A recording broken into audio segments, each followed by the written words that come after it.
Hello students. आज का हमारा टॉपिक है न्याय के विविध रूप। न्याय को किन किन रूपों में जाना जाता है, उसके विभिन्न प्रकार या विभिन्न रूपों के संबंध में अपन समझेंगे। परंपरागत रूप से यदि देखा जाए तो न्याय की दो धारणाएं मानी जाती है, एक नैतिक और दूसरी कानूनी।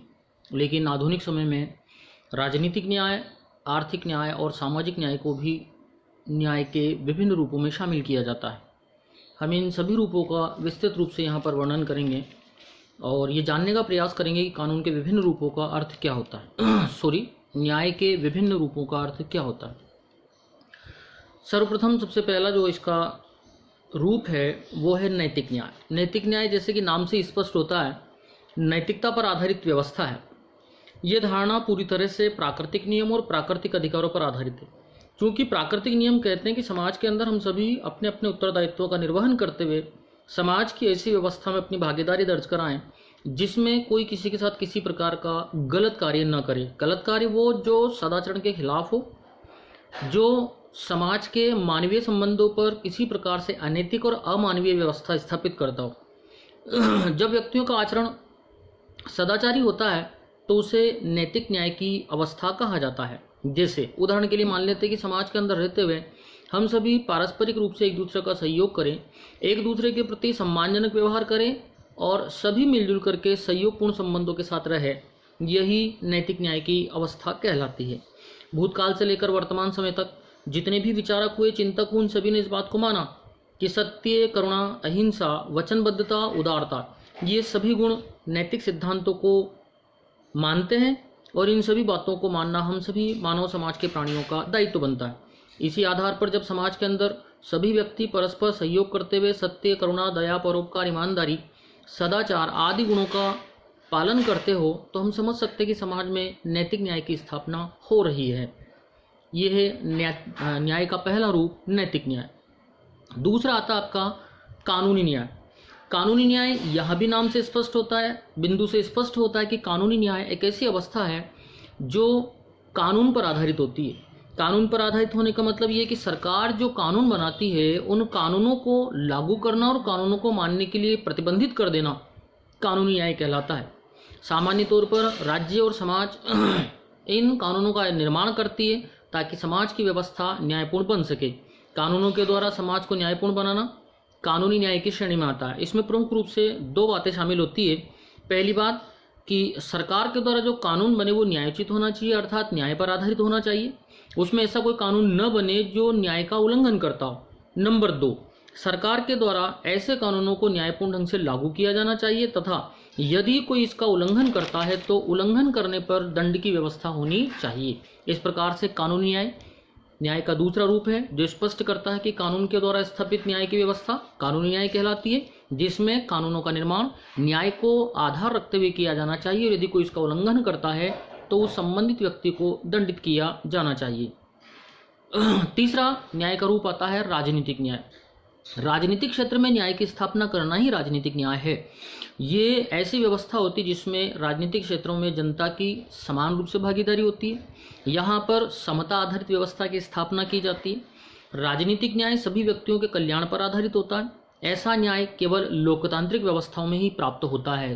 प्राचीन समय यदि देखें तो जो राजतंत्रात्मक अवस्थाएं होती थी वहाँ पर न्याय का यह रूप दिखाई नहीं देता था, क्योंकि वहाँ पर सभी व्यक्तियों को समान रूप से राजनीतिक गतिविधियों में भागीदारी का अवसर प्राप्त नहीं होता था।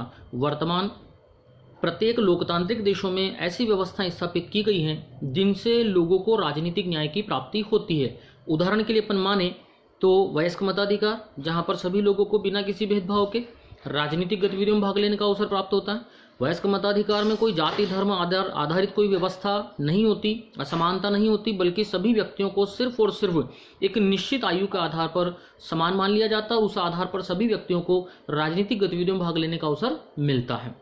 इसी प्रकार समाज के सभी व्यक्तियों को समान रूप से बिना किसी भेदभाव के विचारों को अभिव्यक्त करने का, बिना किसी भेदभाव के सार्वजनिक पदों को प्राप्त करने का, राजनीतिक गतिविधियों में भागीदारी करने का और सरकार के प्रति सहमति या असहमति व्यक्त करने का अधिकार, ये संपूर्ण अधिकार जब लोगों को प्राप्त होते हैं तो हम कह सकते हैं कि समाज के अंदर राजनीतिक न्याय की स्थापना की गई है। भारत एक ऐसा देश है जहाँ पर लोगों को राजनीतिक न्याय प्रदान करने के लिए विभिन्न संवैधानिक व्यवस्थाएं की गई है, जिनके द्वारा भारत के विभिन्न क्षेत्रों में लोगों के साथ बिना किसी भेदभाव के राजनीतिक गतिविधियों में भागीदारी बढ़ाने के अवसर प्रदान किए गए हैं और उन अवसरों को और अधिक संरक्षित करने के लिए राज्य ने विभिन्न प्रकार के कानूनों का निर्माण किया है।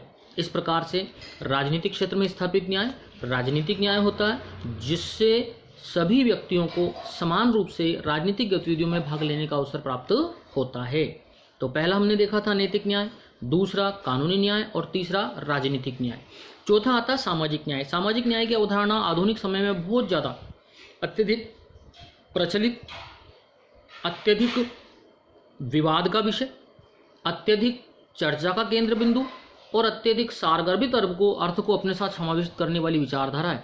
सामाजिक न्याय के बिना किसी भी समाज को हम एक अच्छा सभ्य समाज, मानवीय समाज और एक सुसंस्कृत समाज नहीं कह सकते।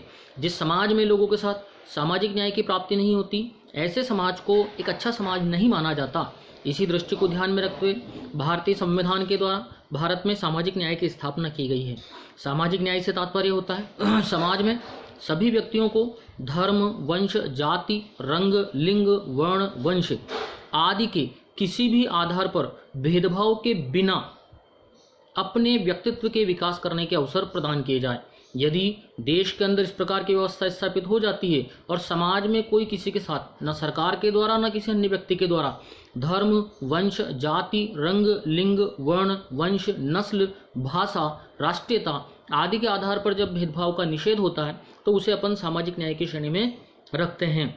राज्य के द्वारा व्यक्ति के अच्छे जीवन के लिए ऐसी आवश्यक परिस्थितियां उत्पन्न करनी चाहिए जिसमें सभी व्यक्तियों को समानता और स्वतंत्रता जैसे मूलभूत अधिकार मिले और प्रत्येक व्यक्ति को अपने व्यक्तित्व का विकास करने का अवसर मिले। इसको समझाते हुए जॉन रॉल्स ने अज्ञानता के पर्दे वाला सिद्धांत जो दिया था, उसके द्वारा भी सामाजिक न्याय की स्थापना पर जोर देते हुए कहा था कि हम सभी जब अपने आप को एक समान व्यक्ति मान लें और बिना किसी आधार पर पद, प्रतिष्ठा, सम्मान के आधार पर अपने आप को बड़ा या छोटा न समझे, तो ऐसी स्थिति में नैतिकता के आधार पर संपूर्ण समाज एक ऐसे समाज में परिवर्तित हो जाएगा जहां पर सभी व्यक्तियों के साथ समानता का व्यवहार होगा। कोई व्यक्ति स्वयं को किसी दूसरे व्यक्ति से बड़ा या छोटा ना मानेगा। राज्य कानूनों के द्वारा ऐसी व्यवस्था स्थापित करेगा जिसमें किसी व्यक्ति को अपने आप को बड़ा या छोटा समझने की भूल नहीं करनी होगी और राज्य और समाज के द्वारा सभी का समान रूप से संरक्षण किया जाएगा, सभी को समान रूप से अपने विकास करने के अवसर प्रदान किए जाएंगे तथा राज्य समाज के लोगों के लिए कल्याणकारी व्यवस्थाओं की स्थापना करेगा। इस प्रकार से सामाजिक न्याय आज की अत्यधिक महती अवधारणा है जिसे समझना हम सभी राजनीति विज्ञान के छात्रों के लिए बेहद जरूरी है। तो सामाजिक न्याय वर्तमान समाज की सर्वाधिक महत्वपूर्ण आवश्यकता, जिसमें बिना किसी भेदभाव के सभी व्यक्तियों को अपने व्यक्तित्व के विकास करने के अवसर मिलते हैं। किसी प्रकार की असमानता नहीं होती। सभी व्यक्तियों को धर्म, वंश, जाति, रंग, लिंग, वर्ण, वंश आदि के आधार पर असमान नहीं माना जाता। इन सब चीज़ों के आधार पर भेदभाव का निषेध होता है। यही व्यवस्था सामाजिक न्याय की श्रेणी में आती है। भारत के संविधान के द्वारा सभी व्यक्तियों को बिना किसी भेदभाव के समानता का अधिकार देना, स्वतंत्रता का अधिकार देना, धार्मिक स्वतंत्रता का अधिकार देना या शोषण के विरुद्ध अधिकार देना या शिक्षा एवं संस्कृति संबंधी अधिकार देना, इन सभी का उद्देश्य यही है कि समाज में सामाजिक न्याय की स्थापना हो। हमारे संविधान निर्माताओं ने इसे भारतीय संविधान का एक मूलभूत आधार माना है। इसीलिए भारत के संविधान के द्वारा कमजोर और उपेक्षित वर्गों को सामाजिक न्याय की प्राप्ति हो, इसलिए विभिन्न प्रकार के प्रावधान किए गए हैं। पांचवा और अंतिम न्याय का रूप आता है आर्थिक न्याय। आर्थिक न्याय हम समझ सकते हैं कि इसका प्रमुख उद्देश्य और अंतिम उद्देश्य तो समाज आर्थिक समानता होती है, लेकिन आर्थिक समानता स्थापित करना अत्यधिक व्यवहार में कठिन है। आर्थिक समानता स्थापित होने का मतलब ये है कि सभी व्यक्ति लखपति या करोड़पति बन जाए। आर्थिक समानता का मतलब ये है कि सभी व्यक्ति समान पद, समान स्थिति, समान धन को प्राप्त करें, किंतु व्यवहार में ये संभव नहीं है कि प्रत्येक व्यक्ति या तो लखपति बन जाए या करोड़पति बन जाए, संभव नहीं है। लेकिन फिर भी आर्थिक समानता का मकसद यह जरूर है कि उस दिशा में आगे बढ़ा जाए, और उस दिशा में आगे बढ़ने का तात्पर्य यह है कि आर्थिक समानता को स्थापित नहीं किया जाए, लेकिन कम से कम जो आर्थिक आधार पर बहुत ज़्यादा असमानता है, अमीरी और गरीबी के बीच में जो बहुत ज़्यादा भेदभाव है, उसको कम करने का प्रयास किया जाए तथा समाज में रह रहे सभी व्यक्तियों को अपने व्यक्तित्व के विकास करने के अवसर आर्थिक क्षेत्र में उपलब्ध करवाया जाए। सरकार का दायित्व बनता है कि समाज के कमजोर तबकों को ऊपर उठाने के लिए उन्हें विभिन्न प्रकार की सुविधाएं, विभिन्न प्रकार की ऐसी व्यवस्थाएं स्थापित की जाए जिससे वह अपने आप को आगे बढ़ाने के अवसर प्राप्त कर सके। यानी सरकार के द्वारा जब अवसर दिया जाए तो अवसर देते समय सभी व्यक्तियों को समान रूप से अवसर दिए जाने चाहिए, बिना किसी भेदभाव के। प्रत्येक व्यक्ति को अपनी मूलभूत आवश्यकताओं की प्राप्ति हो। रोटी, कपड़ा, मकान, शिक्षा और चिकित्सा, ये ऐसे आधारभूत मूलभूत आवश्यकताएं हैं जो प्रत्येक व्यक्ति के जीवन के लिए बेहद आवश्यक होती है। इस प्रकार से हम कह सकते हैं कि असमानता को कम करना, उत्पादन वितरण के साधनों पर किसी एक वर्ग विशेष का अधिकार न हो, उसका प्रयोग इस प्रकार से किया जाए कि उसका लाभ किसी एक व्यक्ति विशेष या वर्ग विशेष को न मिलकर समाज के संपूर्ण वर्गों को समान रूप से फायदा उसका मिले।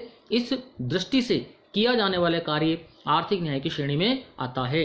आर्थिक न्याय से तात्पर्य है अमीरी गरीबी के भेदभाव को कम करना, प्रत्येक व्यक्ति को अपनी मूलभूत आवश्यकताओं की प्राप्ति करना तथा आर्थिक क्षेत्र में व्यक्ति को जीविकोपार्जन के अवसर उपलब्ध कराना। ये संपूर्ण बातें आर्थिक न्याय की दृष्टि में आती है।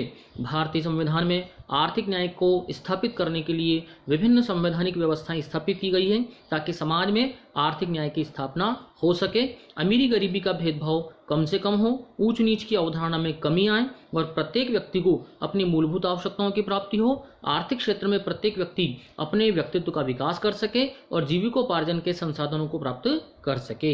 यही व्यवस्था आर्थिक न्याय की श्रेणी में आती है। तो इस प्रकार से बच्चों आज हमने न्याय के विविध रूप पढ़े हैं।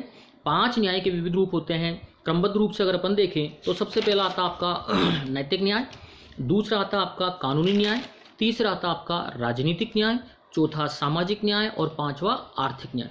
पांचों को मैं संक्षेप में एक बार फिर हल्के से रिपीट कर देता हूँ। नैतिक न्याय ऐसा न्याय है जो नैतिकता पर आधारित है, जिसमें समाज के सभी सदस्यों से कल्पना की गई है, ये अपेक्षा की गई है कि वह समाज में रहते हुए सदाचारी बने और समाज की व्यवस्थाओं को स्थापित करने में अपनी भूमिका निभाए और ऐसा कोई कार्य न करे जो अनैतिकता पर आधारित हो, जिसमें सत्य, करुणा, दया, परोपकार, सहयोग आदि बातें शामिल होती हैं। कानूनी न्याय कानून द्वारा स्थापित न्याय होता है। राज्य और समाज के द्वारा, सरकार के द्वारा जब निश्चित कानून बना करके न्याय की स्थापना की जाती है तो वह कानूनी न्याय कहलाता है। इसमें 2 बातें बताई थी मैंने आपको। पहली बात बताई थी आपको मैंने कि कानून जो बने वो न्यायपूर्ण होनी चाहिए और दूसरी बात कानून का उल्लंघन होने पर दंड की व्यवस्था की जानी चाहिए। तीसरा हमने पढ़ा था राजनीतिक न्याय। राजनीतिक न्याय का तात्पर्य होता है राजनीतिक क्षेत्र में सभी को समान माना जाए और सबके साथ किसी प्रकार का भेदभाव न किया जाए। सामाजिक न्याय सामाजिक क्षेत्र में धर्म, वंश, जाति, रंग, लिंग, वर्ण, वंश आदि के भेदभाव का निषेध करता है और सभी व्यक्तियों को बिना किसी भेदभाव के अपने व्यक्तित्व का विकास करने का अवसर प्रदान कराता है। आर्थिक न्याय आर्थिक क्षेत्र में अमीरी गरीबी के भेदभाव को कम करते हुए प्रत्येक व्यक्ति को जीविकोपार्जन के साधन मिले तथा धन संपदा का किसी वर्ग विशेष के द्वारा अधिकार न हो, उनका प्रयोग किसी वर्ग विशेष के क्षेत्र के हितों के लिए न किया जाकर संपूर्ण समाज के हित के लिए किया जाए, यह आर्थिक न्याय होता है। यदि आप इसके नोट्स बनाना चाहें तो ये इस प्रकार से टॉपिक बनाए हुए मैंने, इस तरह से आप बना सकते हैं। ये आपके नैतिक न्याय और कानूनी न्याय। यदि आपको स्पष्ट दिखाई दे रहा हो तो आप इसके स्क्रीनशॉट ले सकते हैं और यदि नहीं भी दिखाई दे रहा हो तो मैं अलग से मेरे सारे स्टूडेंट्स को ये अलग से भी सेंड कर दूंगा। तो इस प्रकार से ये नैतिक न्याय, कानूनी न्याय, राजनीतिक न्याय, सामाजिक न्याय और अंतिम आर्थिक न्याय, इस प्रकार से ये न्याय के 5 रूप।